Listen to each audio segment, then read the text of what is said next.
Chapters 1301, 1302, 1303, 1304 chapter start. Chapter 1301, महायुग का आगमन, central continent, hidden dragon केव। Heavenly court के superior immortal को हमारा प्रणाम।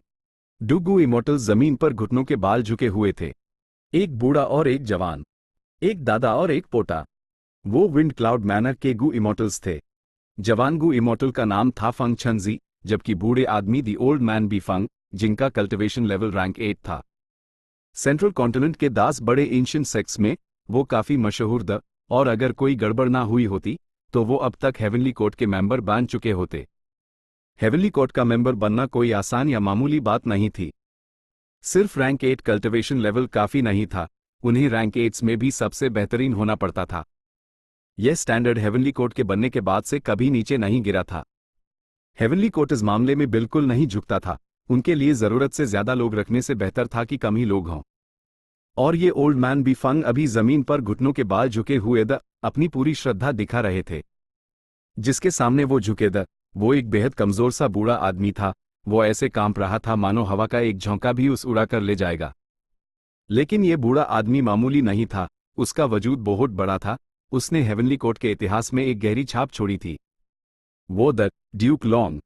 उठो, मुझे अंदर ले चलो, ड्यूक लॉन्ग ने शांत आवाज में कहा। जी, ओल्ड मैन बी फंग ने हामी भरी। कुछ देर बाद ड्यूक लॉन्ग हिडन ड्रैगन केव के सबसे गहरे हिस्से में पहुंच गए। ये जमीन में एक गहरी खाई थी। यह इस अर्थ ट्रेंच से भी बड़ी थी जो नॉर्दर्न प्लेन्स के ज़ॉम्बी अलायंस के पास थी। इसके अंदर हजारों शहर आराम से समा सकते थे। ड्यूक लॉन्ग और ओल्ड मैन बी फंग इसके सामने धूल के कण जैसे मामूली लग रहे थे। उनकी नजर से पूरी अर्थ ट्रेंच अंधेरे से ढकी हुई थी। यह अंधेरा इतना गहरा था कि उसके पार देखना नामुमकिन था।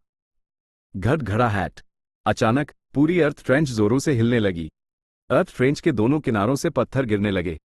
इस भूकंप ने ऐसी जबरदस्त आवाजें पैदा की जो किसी को भी हिलाकर रख दे। ओल्ड मैन बी फंग का चेहरा बदल गया। उसने तुरंत अपने इमॉर्टल एपर्चर में से इमॉर्टल गू का इस्तेमाल किया। अचानक तेज रोशनियां चमकी जैसे अनागिनत इंद्रधनुष और बीता हुआ पानी एक साथ मिलकर एक कमाल का नजारा बना रहे हों। यहां पर असल में एक बहुत बड़ा सुपर गू फॉर्मेशन था। इस गू फॉर्मेशन के मुकाबल वो फॉर्मेशन जो सदर्न बॉर्डर के ड्रीम रेल्म को जीहे हुए था, वो एक हाथी के सामने बिल्ली के बच्चे जैसा था। ओल्ड मैन बी फंग गू फॉर्मेशन को कंट्रोल कर रहा था। उसका चेहरा तेजी से बदला और उसके माथे पर पसीना आ गया। यह हलचल कितनी ज्यादा है। एक महान रैंक 8 गू इमॉर्टल होने के नाते उस अब मुश्किल महसूस हो रही थी। यह सुपर गू फॉर्मेशन एक भयानक जीव को दबा कर रख रहा था। ओल्ड मैन बी फंग सुपर गू फॉर्मेशन का इस्तेमाल करके बस जैसे तैसे उस संभाल पा रहा था। ही, लगता है इतने सालों बाद भी तुम काफी जिंदा दिल हो, दी ज़ैंग शेंग। इस वक्त ड्यूक लॉन्ग ने शांत लहजे में कहा। दहाड़। अगले हाइपैल, एक जबरदस्त ड्रैगन की दहाड़ पूरी अर्थ ट्रेंच में गूंज उठी। सुपर गू फॉर्मेशन की इंद्रधनुषी रोशनियां बिखरने लगी। बीता हुआ पानी अस्त्र व्यस्त्र हो गया। ओल्ड मैन बी फंग के माथे से पसीना टपक रहा था। उसने सोचा, ये तो सुपर गू फॉर्मेशन के रोकने के बाद है, फिर भी आवाज इतनी तेज है। अगर मुझे इस ईवल ड्रैगन का सामना आमने सामने करना पड़ा तो मुझे डर है कि। ड्यूक लॉन्ग पर कोई असर नहीं हुआ। उसने अंदाजा लगाते हुए कहा, लगता है तुम्हारा गुस्सा बदला नहीं है, तुम अभी भी उतने ही झगड़ालू हो, कमीने बूढ़े। इस बार गू फॉर्मेशन के अंदर से एक आवाज आई। आवाज उतनी ही बुलंद थी। अगले हाइपैल, एक विशाल ड्रैगन का सर इंद्रधनुषी रोशनी और बहते पानी के बीच से उभरा। यह था ईवल ड्रैगन, दी ज़ैंग शेंग। इस इमेमोरियल डेसोलेट बीस्ट का वजूद बहुत बड़ा था। यह एक पुराने इमेमोरियल डेसोलेट बीस्ट था जो सेंट्रल कॉन्टिनेंट की अर्थ वेन्स में मौजूद अनंत नफरत, गुस्से और रंजिश, इन सभी नेगेटिव इमोशंस से बना था। यह कुदरत से पैदा हुआ था, क्योंकि ये इंसानों के सामूहिक नेगेटिव इमोशंस से बना था। इसलिए पैदा होने के बाद ही उसके पास इंसानों के बराबर की समझ थी। शुरू में वो सिर्फ दहाड़ और गुर्रा सकता था, लेकिन सीखने के बाद उसने होपगू का इस्तेमाल करके अपना अपचर जागृत किया। उसने इंसानी भाषा सीखी और कुछ समय के लिए वो एक इंसान में बदल गया और गू इमॉर्टल के तरीके सीखने की कोशिश की। कुछ समय तक उसने सेंट्रल कॉन्टिनेंट में तबाही मचाई। उसने दुनिया में बहुत दुख और अफरा तफरी फैलाई। लेकिन आखिरकार यूज ड्यूक लॉन्ग ने दबा दिया। यूज अनागिनत सालों तक दबा कर रखा गया, लेकिन हेवनली कोर्ट यूज मार नहीं सका, क्योंकि वो इंसानों के नेगेटिव इमोशंस से बना था।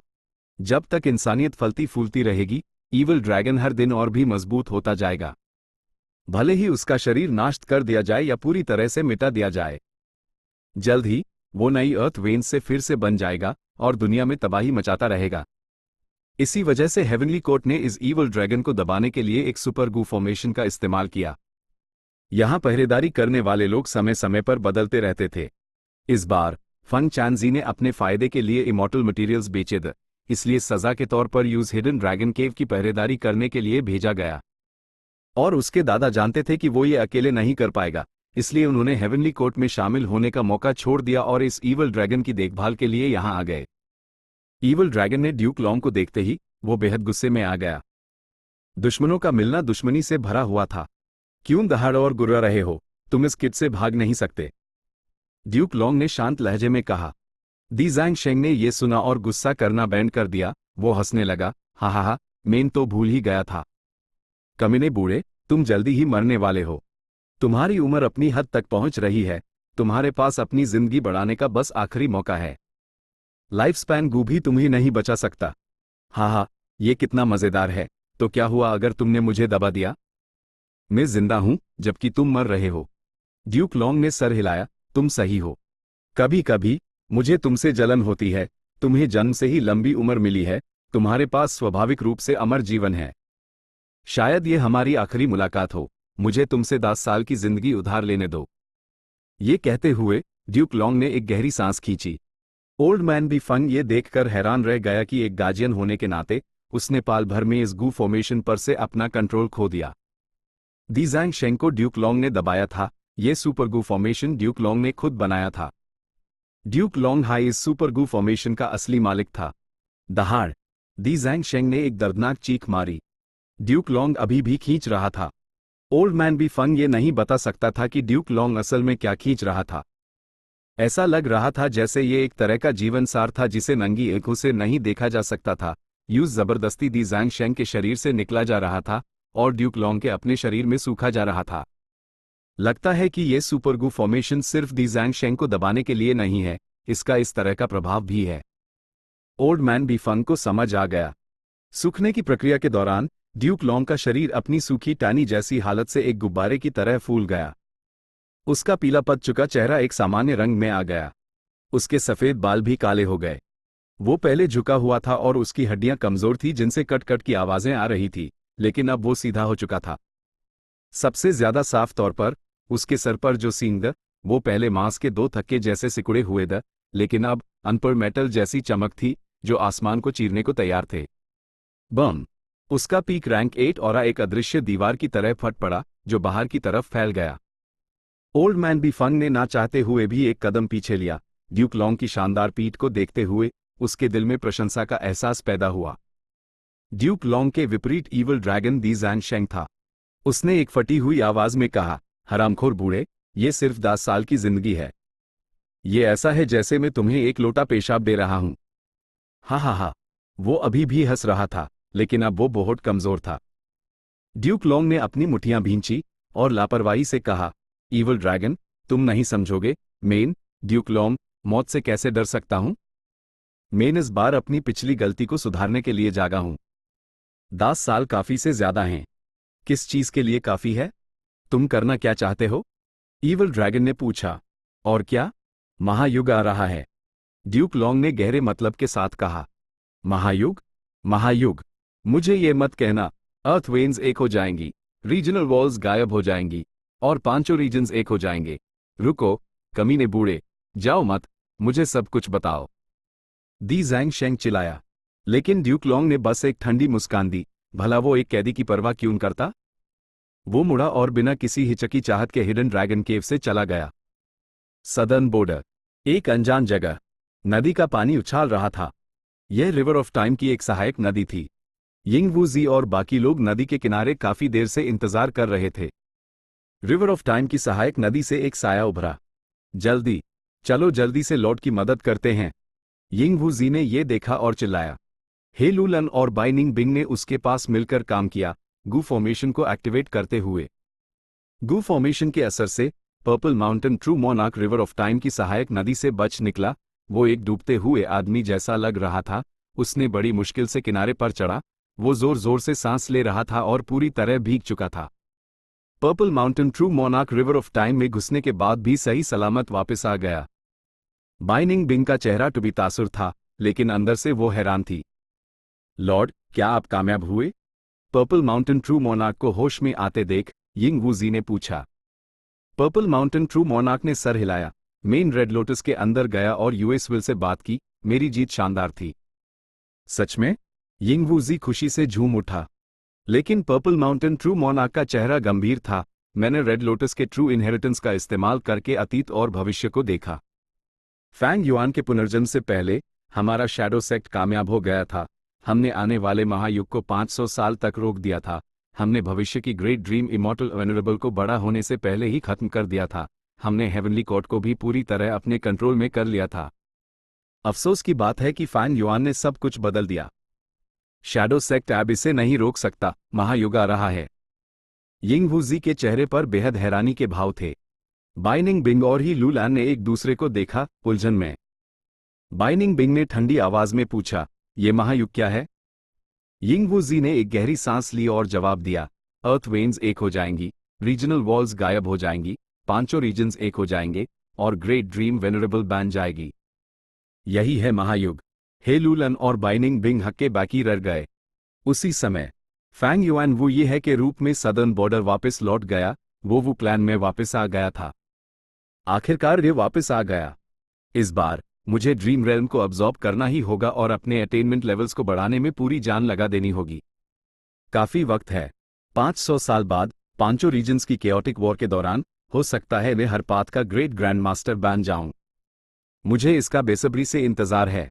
Chapter 1302 divination tortoise transformation southern border Wu clan. Fang Yuan southern border में दाखिल हुआ। वो ये है का रूप इस्तेमाल करते हुए वो सीधा वू क्लैन के हेडक्वार्टर्स वापस लौट गया। ये जानकर कि वो वापस आ गया है, वू क्लैन के मौजूदा फर्स्ट सुप्रीम एल्डर वू योंग ने उस बुलाया। भाई, ये रहे वो इमॉर्टल गू जो मैंने क्लैन से उधार लिए थे। मैं अब उन्हें लौटा रहा हूं। फैंग युआन ने अपने हाथों से इमॉर्टल गू वापस किए। वू योंग ने उन्हें लिया और मुस्कुराते हुए मुख्य कुर्सी पर बैठ गया। तुम्हारा ईस्टर्न सी का सफर फायदेमंद रहा? हर गू इमॉर्टल के अपने राज होते हैं, खासकर वो ये है जैसे खास दर्जे वाले के। वू योंग ज्यादा पूछताछ नहीं कर सकता था। उसका सवाल बस एक मामूली बातचीत थी। मुझे बहुत फायदा हुआ। फैंग युआन के चेहरे पर थोड़ी खुशी दिखी, जो एकदम असली लग रही थी। ये अच्छा है। वू योंग ने सर हिले। वो ये कल्पना भी नहीं कर सकता था कि फैंग युआन को कितना बड़ा फायदा हुआ था। सदर्न बॉर्डर छोड़ने के बाद फैंग युआन ने शैडो सेक्ट की बची कुची सेना का पीछा किया। भले ही वो उन्हें मारने में कामयाब नहीं हुआ, लेकिन उसकी जीत बहुत बड़ी थी। फैंग युआन ने न सिर्फ परसिवियरेंस इमॉर्टल गू हासिल किया और रिवर्स फ्लो रिवर लॉर्ड बना, उसकी लड़ने की ताकत भी बढ़ गई और वो रैंक 8 गू इमॉर्टल्स के खिलाफ भी बिना किसी नुकसान के टिक सकता था। ल्यू ग्वान यी का नाम पूरी दुनिया में मशहूर हो गया था। इसके अलावा वापस आते वक्त उसने ईस्टर्न सी की एक ट्रेडिंग कन्वेंशन में हिस्सा लिया। उसने डिविनेशन टॉर्टस शेल इमॉर्टल गू और रैंक 6 डे गू हासिल किया। चिंता करने के लिए शुक्रिया भाई। पता नहीं मैं कल्टिवेट करने के लिए गू फॉर्मेशन में कब वापस जा सकता हूं। प्लीज मेरे लिए इसका इंतजाम कर दीजिए। फैंग युआन ने एक विनम्र और नम्रता भरे लहजे में कहा। वू योंग फैंग युआन के प्रदर्शन से बहुत खुश था। इन पिछले दिनों में उसने वू क्लैन को संभाला था। क्योंकि फैंग युआन पीछे हट गया था, वू क्लैन में कम ही रुकावटें आई। उसने सफलतापूर्वक क्लैन पर कब्जा कर लिया और सबसे ऊंची अथॉरिटी हासिल कर ली। अभी वू योंग पहले जैसा नहीं था जब उसने पहली बार कब्जा किया था। वो ज्यादा शांत और शानदार था। उससे एक ना झुकने वाला ऑरा निकल रहा था। उसके पास बहुत ताकत थी।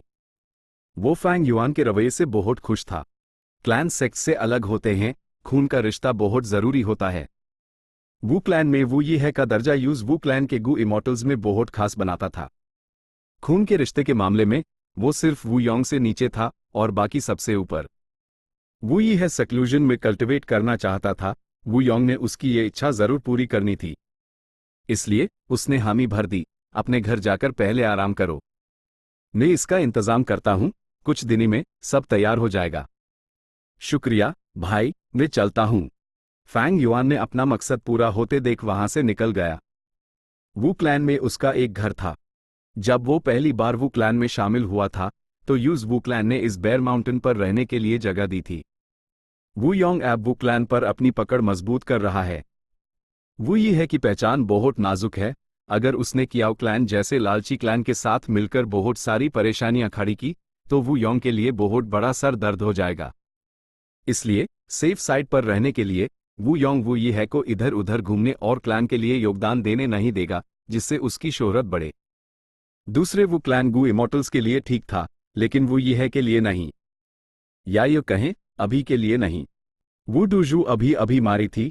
वू योंग वू क्लैन को संभाल रहा था, लेकिन उसकी पोजीशन स्टेबल नहीं थी। फैंग युआन वू क्लैन की स्थिति से पूरी तरह वाकिफ था। यूज इस बात की चिंता नहीं थी कि वो सुपरगू फॉर्मेशन में वापस नहीं जा पाएगा। पहाड़ पर रहते हुए उसने कल्टिवेट किया, लेकिन उसका इमॉर्टल एपर्चर नीचे नहीं रखा जा सकता था।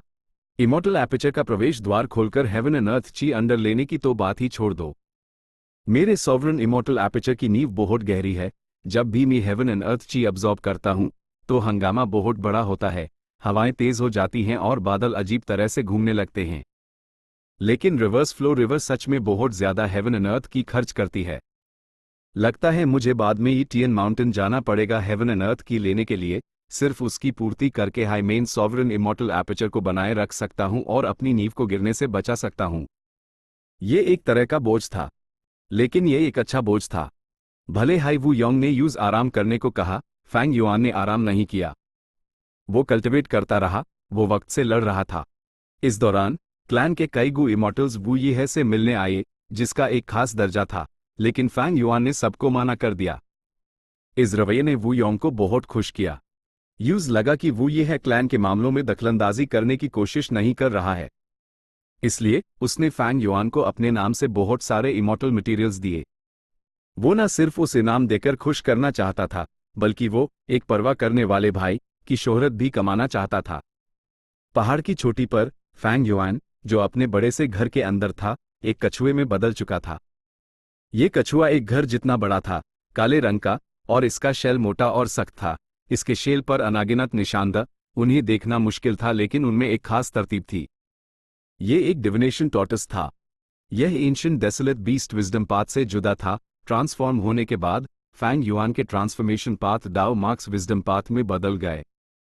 उसके विजडम पाथ डाओ मार्क के जमा होने से एक बहुत बड़ा क्वांटिटेटिव बदलाव आया। इस नींव के साथ Fang Yuan wisdom path deduction के तरीके ज्यादा कौशल से इस्तेमाल कर सकता था।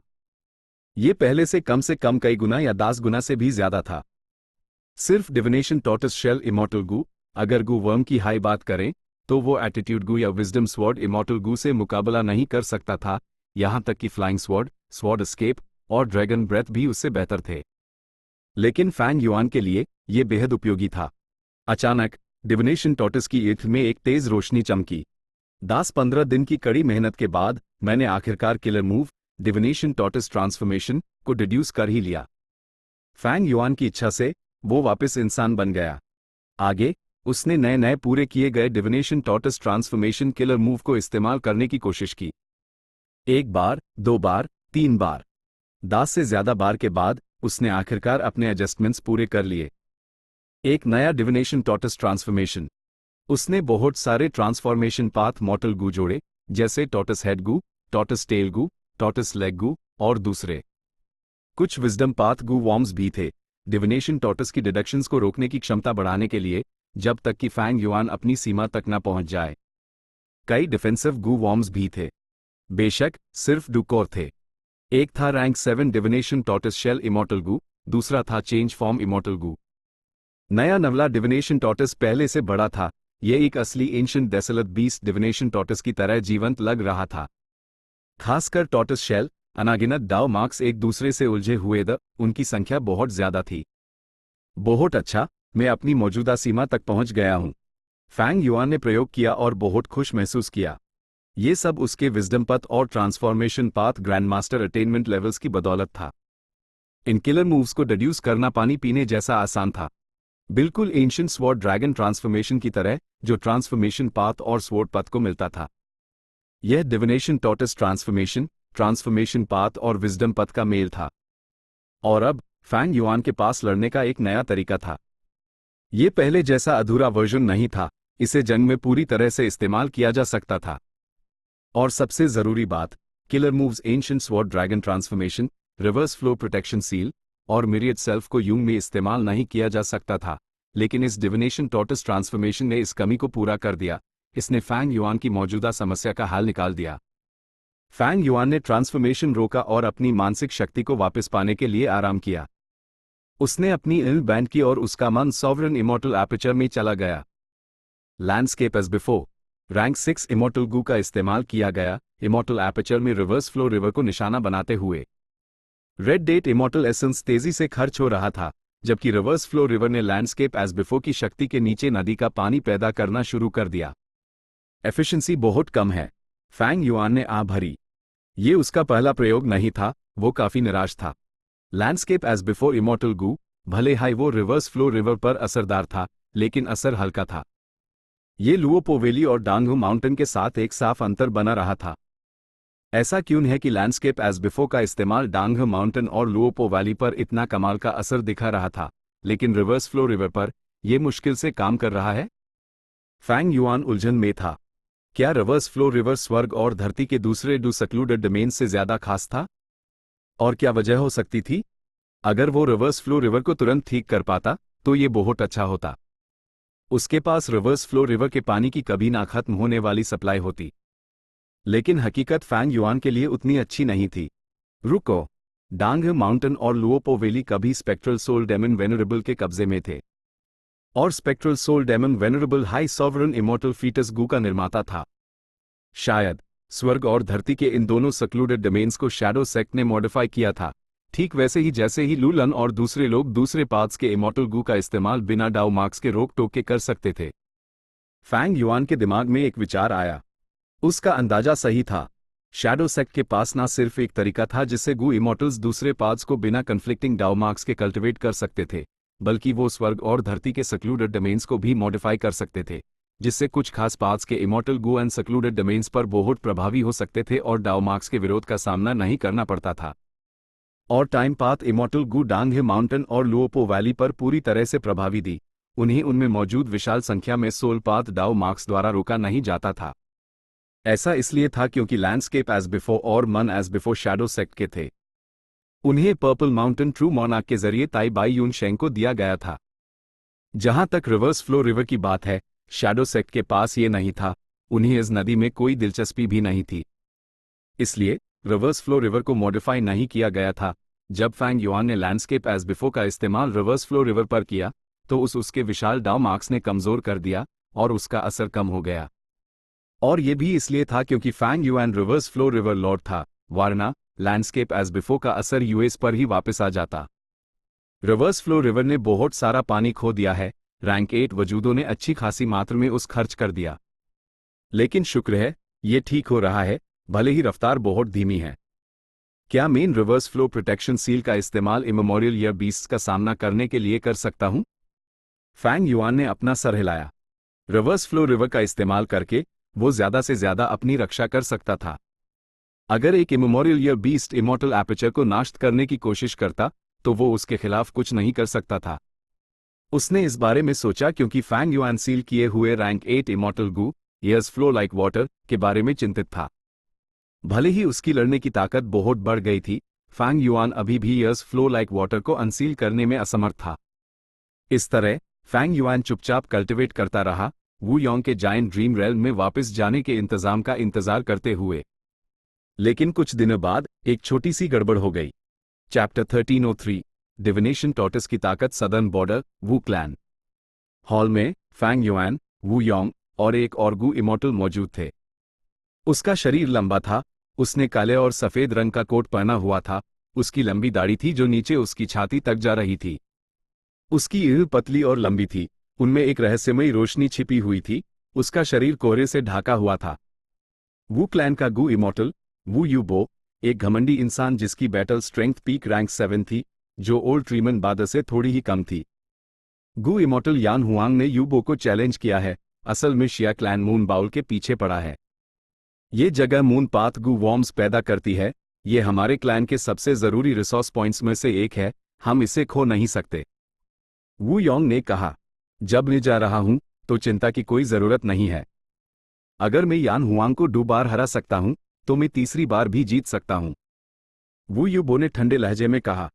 मून बोल कोई कटोरा नहीं था बल्कि एक घाटी थी, लेकिन इस घाटी का आकार अजीब था, एक कटोरे जैसा, और क्योंकि ये मून पाथ गू वॉर्म्स पैदा करती थी, लोग इसे मून बाउल कहते थे।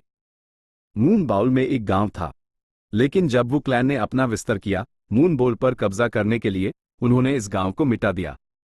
इस गांव में एक गू इमोर्टल था जिसे इमोर्टल यान हुआंग के नाम से जाना जाता था। वू क्लैन ने वू यूबो को भेजा और उस हरा दिया। इमोर्टल यान हुआंग उन्हें हरा नहीं सका और उस आंसुओं के साथ भागना पड़ा, अपना घर छोड़कर। वू क्लैन एक राइचस पाथ क्लैन था, उन्हें मून बोल पर कब्जा करने के लिए एक सही वजह चाहिए थी, वो इमोर्टल यान हुआंग को सीधे मार नहीं सकते थे। यह राइचस पाथ के नियम थे। इमोर्टल यान हुआंग नफरत के साथ चला गया, बदला लेने के लिए उसने अपनी पहचान छुपाई और अपने किलर मूव्स का अभ्यास किया, लेकिन वो फिर भी दूसरी बार वू यूबो से हार गया। जब वू क्लैन को उसके ठिकाने का पता चला तो वो समझ गए कि ये दुश्मनी खत्म नहीं हो सकती। उन्होंने इमोर्टल यान हुआंग की हत्या करने के लिए गू इमोर्टल्स को इकट्ठा किया, लेकिन अहम मोड़ पर इमोर्टल यान हुआंग को एक अनजान ताकत ने बचा लिया। वू क्लैन उसका पीछा करना चाहता था, लेकिन इस वक्त वू डूजू की मौत हो गई। वू क्लैन में अफरा तफरी मची हुई थी और वू योंग ने अभी अभी सत्ता संभाली थी, उस स्थिति को काबू में करना था। इसने इमोर्टल यान हुआंग को ठीक होने के लिए कुछ वक्त दे दिया। फ्लैट तक कुछ दिन पहले इमोर्टल यान हुआंग ने वू यूबो को मून बाउल को DAAV पर लगाकर एक चैलेंज भेजा, जो भी जीतेगा यूज मून बोल मिलेगा। वू क्लैन सदर्न बॉर्डर की नंबर 1 सुपर फोर्स थी, वो इसे कैसे स्वीकार नहीं करते। लेकिन वू योंग की चिंता यह थी कि इमोर्टल यान हुआंग यहां शिया क्लैन एक सुपर फोर्स से जुड़ने के बाद आया था, वो अब अकेला नहीं था। इसका मतलब था कि जिस रहस्यमयी ताकत ने पहले इमोर्टल यान हुआंग की मदद की थी वो बेशक शिया क्लैन हाई था। ऊपर से यह इमोर्टल यान हुआंग का वू यूबो को चैलेंज करना था। लेकिन सच ये था कि यह मामला बहुत महत्वपूर्ण था, ये 2 सुपर फोर्सेस की टक्कर थी। यह चैलेंज दूर दूर तक फैल चुका था, कई सदर्न बॉर्डर फोर्सेस और गू इमोर्टल एक्सपर्ट्स का ध्यान इस पर खींचा चला आया था। वू डूजू के मरने के बाद भले हाई वू क्लैन अभी भी नंबर 1 फोर्स थी, उसकी शोहरत गिर गई थी। शिया क्लैन वू क्लैन के प्रभु टीवी को चुनौती देने वाला पहला था। अगर वू क्लैन ये हार जाता तो दूसरे क्लान्स को कमजोरी की महक आती और हर कोई वू क्लैन को निशाना बनाने के लिए ललचाता, बहुत बड़ी मुसीबतें खड़ी हो जाती। यह वू योंग की चिंता थी। इमोर्टल यान हुआंग का खुला चैलेंज अब वू योंग के शासन की पहली रुकावट था। यूबो, लापरवाह मत होना, तुम जानते हो कि यह हमारे क्लैन के लिए कितना जरूरी है। वू योंग ने आह भरी, वो यान हुआंग शिया क्लैन में शामिल हो गया है, उनसे उस मदद मिल रही है। अगर वो तुम्हें चैलेंज कर रहे हैं तो उनके इरादे नेक नहीं होंगे और वो इस बार पूरी तैयारी के साथ आए होंगे। फर्स्ट सुप्रीम एल्डर, आप बस अच्छी खबर का इंतजार करें। वू यूबो का चेहरा बेपरवाह था, उसने फैंग युआन पर एक नज़र डाली और कहा, मेरी राय में हमें इतने सारे लोगों को ले जाने की जरूरत नहीं है। ये यान हुआंग बस एक हारा हुआ आदमी है, मैं न्यूज़ आसानी से पकड़ सकता हूं। हमें संभाल कर खेलना चाहिए। मेरा भाई टीम ट्रांसफॉर्मेशंस में माहिर है, वो एक रैंक 7 एक्सपर्ट है, उसके तुम्हारी रक्षा करने से मैं चैन की सांस ले सकता हूं। वू योंग ने कहा। वू क्लैन का इलाका बहुत बड़ा था, भले हाई वू क्लैन के गू इमोर्टल्स बहुत दी, लेकिन वो कई जगहों पर बांटे हुए थे, उनके पास मैनपावर की कमी थी। शुरू में वू योंग फैंग युआन को सुपर गू फॉर्मेशन में भेजने की प्लानिंग कर रहा था, लेकिन अब जब यह हो गया वू योंग को फैंग युआन को वू यूबो की रक्षा के लिए भेजना पड़ा। आखिरकार इमोर्टल यान हुआंग अकेला नहीं था, उसके साथ शिया क्लैन का गू इमोर्टल शिया किंग कैंग भी था। फैंग युआन वू क्लैन में शामिल हो चुका था, हालांकि वो इसे माना कर सकता था, लेकिन जाने में कोई नुकसान नहीं था। फैंग युआन मान गया। ये एक अच्छा काम था, उस बस पहरा देना था, इसके खत्म होने के बाद क्लैन उसकी मदद के लिए उस इनाम देता। वू यूबो को परवाह नहीं थी, लेकिन वू योंग ने इस पर जोर दिया, वो माना नहीं कर सका। ये मामला तय हो गया। कुछ दिनों बाद वू यूबो फैंग युआन के साथ निर्धारित जगह पर गया। वहां शिया किंग कैंग और इमोर्टल यान हुआंग पहले से ही इंतजार कर रहे थे। इमोर्टल यान हुआंग एक आधे उम्र के गू इमोर्टल जैसा दिखता था, उसके चेहरे पर परिपक्वता थी और सामान्य शक्ल सूरत थी। वू यूबो को देखने के बाद उसका चेहरा बदल गया, वो ईंट फाड़कर उस घूरने लगा जैसे उनसे आग निकल रही हो। लेकिन अस शिया किंग कैंग का व्यक्तित्व खास था, उसका शरीर एक पहाड़ की चोटी की तरह ऊंचा और सीधा खड़ा था, उसका चेहरा चकोर था और बाल सफेद, खासकर उसकी दाढ़ी सुई की तरह सख्त थी और उसकी एड़ी में एक तेज चमक थी। वू यूबो, तुमने मेरा गांव बर्बाद किया और मेरे वंशजों को मार डाला, मैं आज ये सारी जिल्लत तुम्हें लौटाऊंगा। इमॉर्टल यान हुवैंग गुर्राया। वू यूबो ने ठिठोली की, सिर्फ झूठा इल्जाम। मैंने वो सब ब्लड पाथ के निशान ढूंढने और न्याय को बनाए रखने के लिए किया था, इस दुनिया से बुराई को खत्म करने के लिए। तुम कोई नेक इंसान नहीं हो और तुम मुझ पर कलंक लगाने की हिम्मत करते हो, तुम मौत के लायक हो। दोनों तुरंत लड़ने लगे। फैंग युआन और शिया किंग कैंग बैटलफील्ड के दो छोरों पर खड़े देख रहे थे, अपने अपने गु इमॉर्टल्स के लिए चौकस रहते हुए।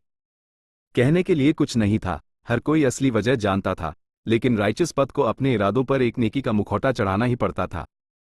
इमॉर्टल यान हुआंग आग और मिट्टी, दोनों पात का ड्यूल कल्टिवेटर था। एक तरफ उसकी आग बढ़ते हुए ड्रैगन्स जैसी थी, जिससे जबरदस्त गर्मी निकल रही थी। दूसरी तरफ पत्थर घट घड़ा रहे थे, बहुत शोर शराबा हो रहा था। जबकि वू यूबो वाटर पाथ कल्टिवेट करता था, वो गिरते हुए पत्तों की तरह चलता था, वो शानदार और तेज था, उसकी हर हरकत में एक नफासत थी।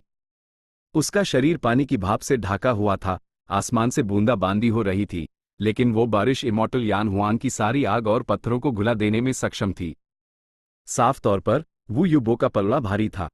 हालांकि लड़ाई अभी शुरू ही हुई थी, दोनों तरफ एक दूसरे को परख रहे थे, उन्होंने अभी तक अपने इमॉर्टल गु या इमॉर्टल किलर मूव्स का इस्तेमाल नहीं किया था। फैंग युआन देखते हुए आसपास की जांच कर रहा था, वो शिया किंग कैंग से बचाव कर रहा था, कहीं वो कोई छिपा हुआ हमला ना कर दे। शिया किंग कैंग बहुत आराम में लग रहा था, वो कभी कभी फैंग युआन को देखता, जब उसकी नज़र फैंग युआन की ईद से मिलती तो मुस्कुरा देता। इससे फैंग युआन को बेचैनी महसूस हुई। शिया किंग कैंग एक विजडम पाथ गु इमॉर्टल था, वो सदर्न बॉर्डर में मशहूर था, वो एक ऊंचे दर्जे का किरदार था। लड़ाई जारी रही, दोनों तरफ ने इमॉर्टल गु और इमॉर्टल किलर मूव्स का इस्तेमाल करना शुरू कर दिया। इमॉर्टल यान हुआंग हमेशा वू यूबो द्वारा दबाया जा रहा था, वू यूबो का फायदा और भी साफ होता जा रहा था। जीत नजदीक थी, फैंग युआन लापरवाह होने की हिम्मत नहीं कर सकता था।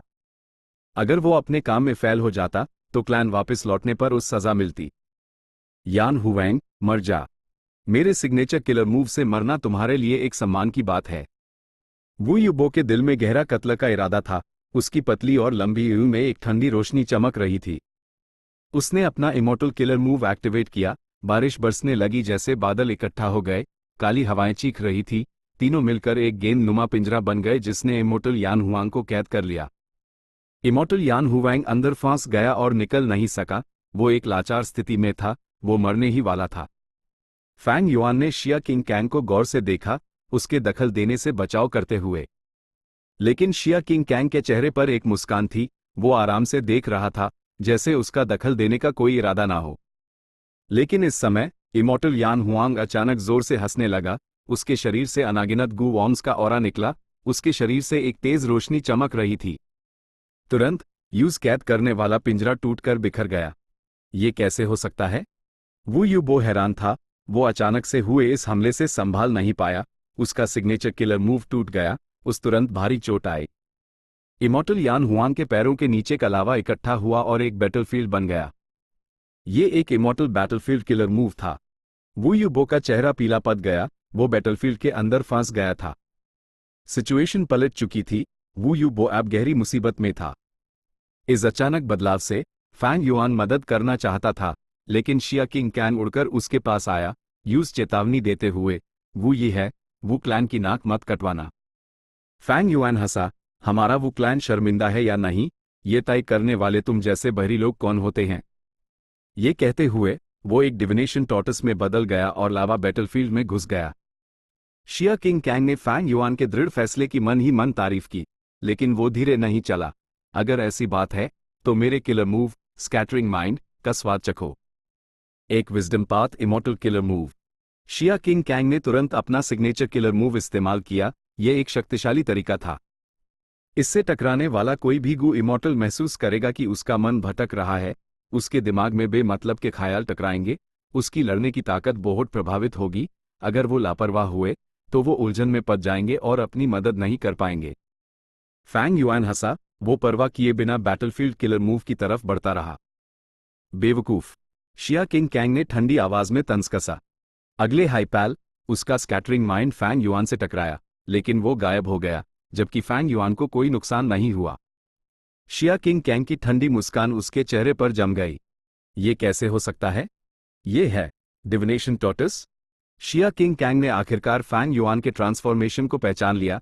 उसके चेहरे पर एक कड़वा भाव था। डिविनेशन टॉर्टस एक wisdom path ancient desolate beast था। वो विजडम पाथ गू इमॉर्टल्स के डिडक्शंस के खिलाफ माहिर था।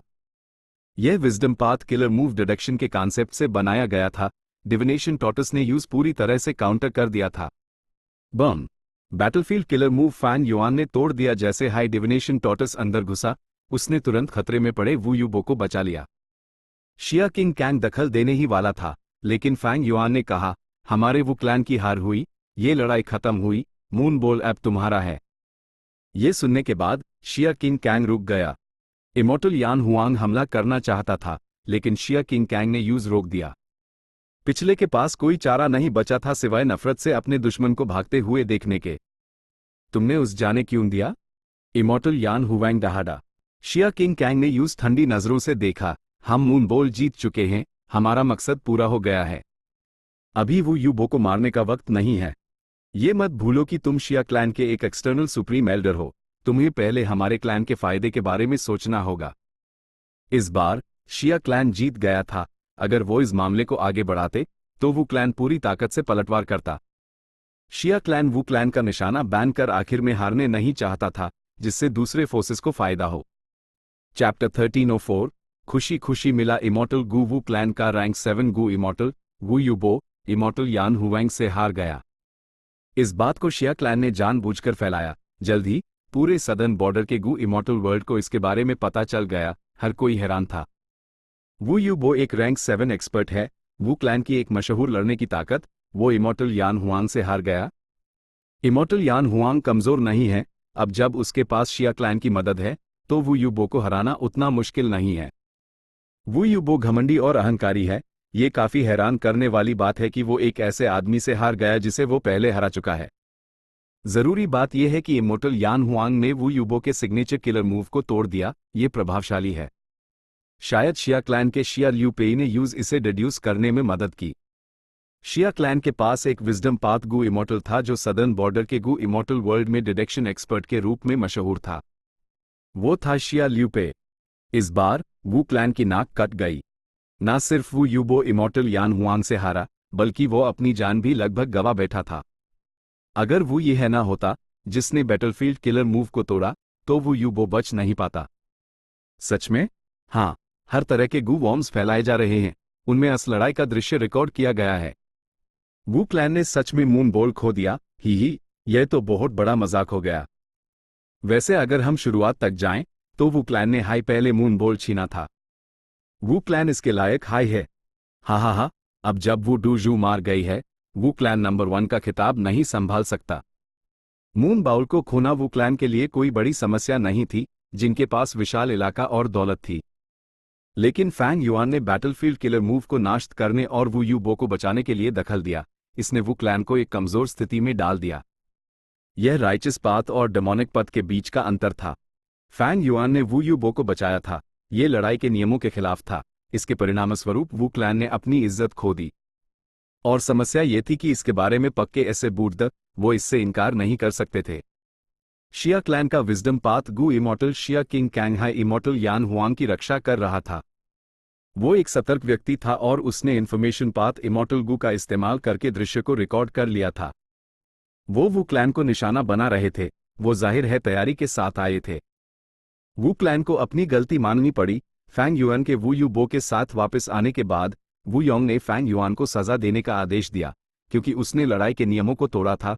उस अकेले रहने की सजा दी गई और कुछ इमॉर्टल एसेंस स्टोन्स का हर्जाना भरना पड़ा। फैंग युआन ने वू यूबो को बचाया था। ये एक अच्छा काम था। लेकिन वू क्लैन के लिए उन्होंने अपनी इज्जत खो दी। भले हाई उन्होंने एक रैंक 7 गू इमॉर्टल को बचाया, और ये उनके लिए इज्जत से कहीं ज्यादा महत्वपूर्ण था। फैंग युआन ने अच्छा काम किया था, लेकिन वू योंग ने यूज सजा दी। लेकिन उस कोई शिकायत नहीं थी। उसने अपनी सजा स्वीकार की और वू क्लैन के हेडक्वार्टर्स वापस आ गया, अपने पहाड़ पर रहते हुए, और बाहर नहीं निकला। मून बाउल की घटना अभी भी बढ़ रही थी। असर बढ़ता जा रहा था। वू यूबो एक घमंडी इंसान था। इमॉर्टल यान हुआंग से हारने के बाद उस बेहद शर्मिंदगी महसूस हुई। उसने घोषणा की कि वो वापस आने के बाद सक्लूडेड कल्टिवेशन में जा रहा है, वो भविष्य में जीत हासिल करेगा। भले हाई वू क्लैन ने मून बोल घाटी खो दी और वू योंग ने नियम तोड़ने वाले फैंग युआन को सजा दी, वू क्लैन की शोहरत अनिवार्य रूप से गिर गई। और सबसे महत्वपूर्ण, शिया क्लैन की हरकतें दूसरे सुपर फोर्सेस के लिए एक प्रेरणा थी। राइचस पाथ और डेमोनिक पथ अलग थे। राइचस पाथ के अपने नियम थे। शिया क्लैन ने इन नियमों का इस्तेमाल किया। भले हाई वू क्लैन ने मून बोल खो दिया, उन्होंने इस पर आपत्ति नहीं जताई। शिया क्लैन सदर्न बॉर्डर में खास था, और यहां तक कि पांचों रीजन्स में भी, क्योंकि ये सुपरफोर्स मुख्य रूप से लाइट पाथ और विजडम पाथ कल्टिवेट करती थी। भले हाई विजडम पाथ गु इमॉर्टल्स दुर्लभ द, शिया क्लैन के पास 5 विजडम पाथ गु इमॉर्टल्स द, और उनमें से कुछ शक्तिशाली एक्सपर्ट्स थे। सदर्न बॉर्डर के विजडम पाथ गु इमॉर्टल्स में शिया क्लैन एक हावी शक्ति थी, उनका एक बड़ा अनुपात उनके पास था। ये अजीब नहीं था कि वो क्लैन शिया क्लैन द्वारा साजिश का शिकार हुआ। दूसरे फोर्सेस ने शिया क्लैन की सफलता देखी और सब प्रभावित हुए, उनकी नकल करना चाहते थे। जब वो डूजू जिंदा थी, वो क्लैन हावी था, दूसरों से रिसोर्स पॉइंट्स छीनता था, अपना इलाका बढ़ाता था। मून बाउल जैसी घटनाएं अनागिनत थी। उनके इमॉर्टल यान हुआंग जैसे कई दुश्मन थे। ये वो चीज थी जिसे दूसरे फोर्सेस वू क्लैन से निपटने के लिए इस्तेमाल कर सकते थे। हर तरह की खुफिया जानकारी आ रही थी। वू योंग को एक अशुभ एहसास हुआ, उस लगा जैसे वू क्लैन की तरफ एक तूफान आ रहा है। जैसा कि उम्मीद थी, मून बाउल के बाद लुओ क्लैन ने वू क्लैन से शिया क्लैन जैसे ही कारणों से संपर्क किया। आगे ची क्लैन और चाय क्लैन ने भी वू क्लैन के इंस्पिरेशन ककून केव और स्प्रिंग सन माउंटेन रेंज से हिस्सा पाने की कोशिश की। वू योंग ने बेस से स्थिति का जायजा लिया, लोगों को बाहर तैनात किया, लेकिन वू क्लैन का इलाका बहुत बड़ा था, उनके पास मैनपावर की कमी थी, वो बस स्थिति को बनाए रख सकते थे। वू क्लैन मुसीबत में था। वू योंग का सर दर्द से फट रहा था, लेकिन उसका भाई वू यी है आराम की जिंदगी जी रहा था। सॉवरन इमॉर्टल एपर्चर के अंदर। मुझे जाने दो, प्लीज मुझे जाने दो। मा होंगयू की आत्मा दर्द से चिल्लाई, लेकिन फैंग युआन ने उस नजरअंदाज किया, अपनी सोल सर्च जारी रखी। मा होंगयू की आत्मा ऐसी यातना नहीं सह सकी, वो जल्दी बहुत कमजोर हो गई। गट्स गू। फैंग युआन ने मा होंगयू की आत्मा को ठीक करने के लिए एक गू वर्म का इस्तेमाल किया, फिर अपनी सोल सर्च जारी रखी। तुम शैतान हो, मुझे मार दू, मुझे मार दू। उसकी आत्मा में तेज दर्द ने मा होंगयू को इसे सहने नहीं दिया। वो गालियां देता रहा, कोसता रहा, रोता रहा और भीख मांगता रहा, लेकिन फैंग युआन पर कोई असर नहीं हुआ। एक पाल बाद वो रुक गया।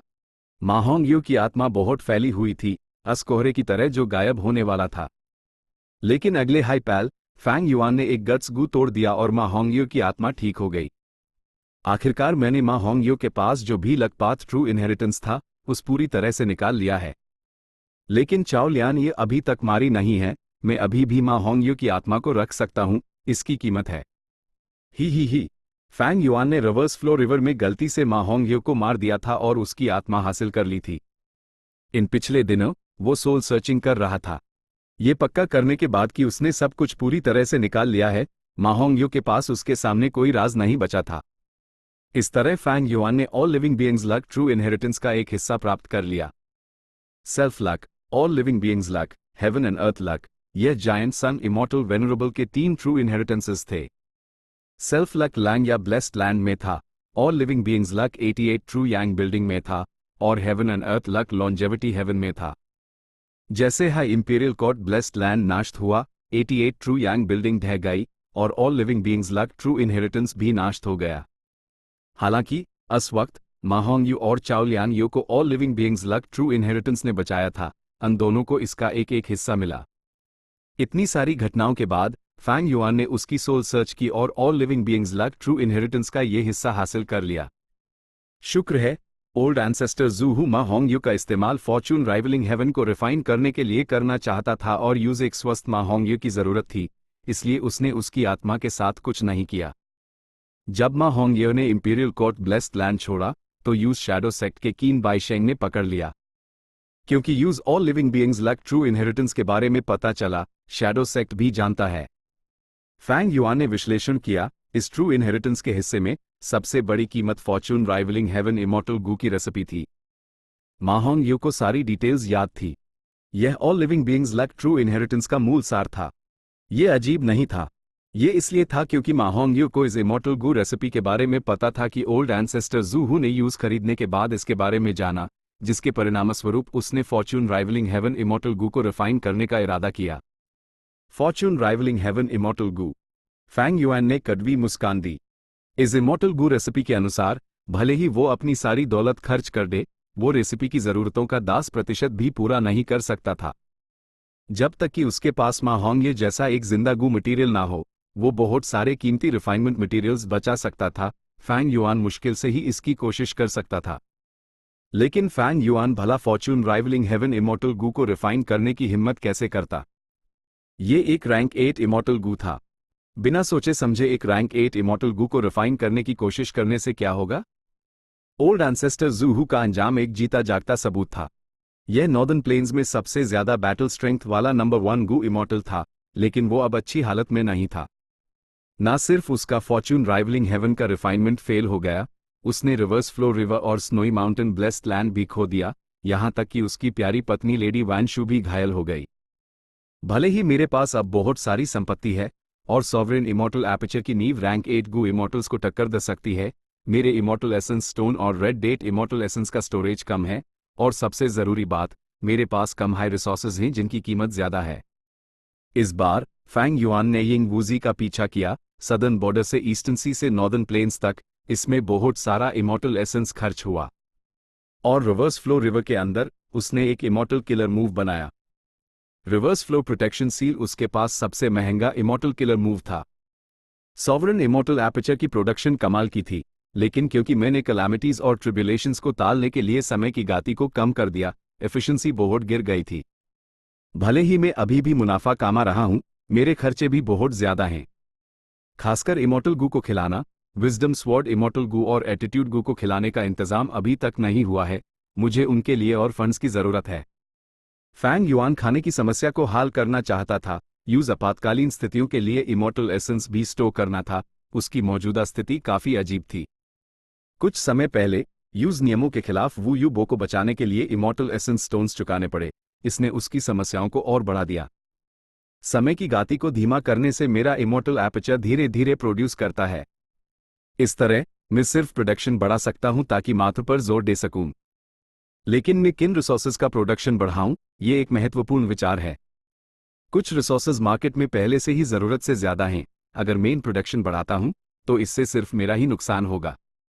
जब फैंग युआन इस बारे में सोच रहा था, वू यू बो की विल एक इमॉर्टल गू लेकर फैंग युआन के पहाड़ की तरफ उड़ी।